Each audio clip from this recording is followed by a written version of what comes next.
tiap Paidbah. Bapinduk syai, pinduk sutu. Namar mengisau ngot dah kejing. Penjok ke jongpi, ngila persyang, ban pendep lah ke jong ke kamram, kadei pi, ban kejing kikli.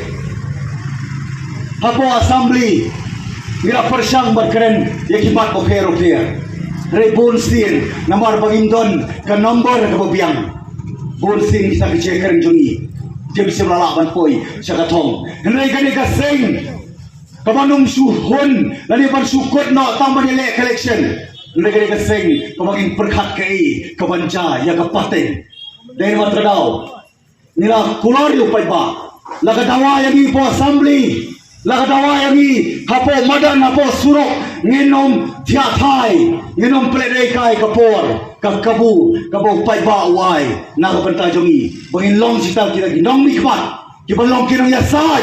Bat balong ru kinong tawan kumbangila kular nginiai kular ya pi Paidbah South League conferency kibla pencop dan burom ini ngada slow sarong pelat namar bakan nolim kacup ya kapisa dan matadau ni kular ya pi tang ni kawai bat kumbangin or ban kular nginiai kular banginom ya pen lano ru ya kasyuki bat kalawe kata kabangi kuak ban kular kama jongpi till our last breath minum compromise ya kasyuki bat kalawe jongki longdien ki pateng ka Lokayukta ngitir paro lok kamot ya pi Paidbah ayukta kedega commission kedega yishari jong pi Paidbah Kam Dei Kadei Jong chief minister Conrad sama na jong KMDE government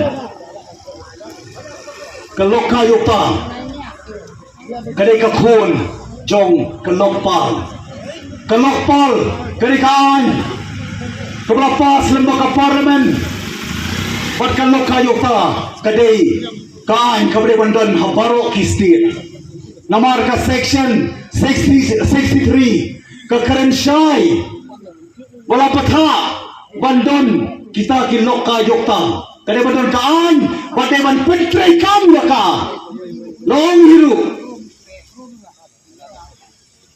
krem bakla wala patai syai baka jindon jong ka Lokayukta.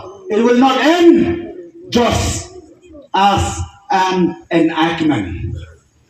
It should be full function as a Lokayukta.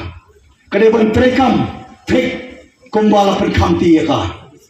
Kabasusi Paidbah pilai kay kabaca. Laparsang bantuklar dang chief minister.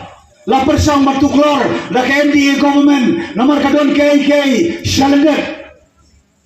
Kalau Lokayukta kadai ka autonomous body, kadai ka independent body, kadai ka judiciary body, ka institution ka baklan jong pi Paidbah Kam Dei Jong government but Kam Dei ka department jong ka government bakala ban infringe kam don ka jurisdiction nakaliang ka executive lani nakaliang ka government bakan infringe lani bakan tamput halor ka Lokayukta